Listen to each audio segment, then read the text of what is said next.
Tim Nairobi pok olo e lig maduong' mag tuke handbol kidieny marwa keini banglo tim mar Kisiwa TTI gonde 53 kwa par kod aboro lap Manyaw Stadium county ma Nairobi.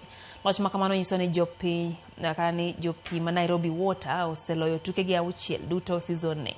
Kano gi jofwambo kocha ma Nairobi Water Jack Herbert no pod jotuke kuoma nyiso kitugo maber. Nairobi Water no omako thuolo mokwongo e chung' mar timbe gi points 12 points maromre gi tim mar Ulinzi Sharks ma bende pok olo season ni.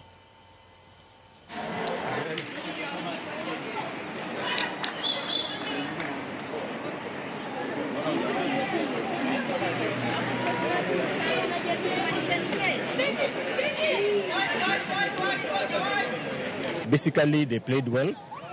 The last match that they have played today, they played against Nairobi Water, which is a more experienced team. But moving forward, we have learned a lot. And as we go back to the institution, we are celebrating because we have gone with 2 wins and 1 loss. Considering that in this league, there is no away match, all the 16 matches will be home matches, and the team which loses will not carry the day. So for us to win the league once again after losing it last year, we have to win all our matches.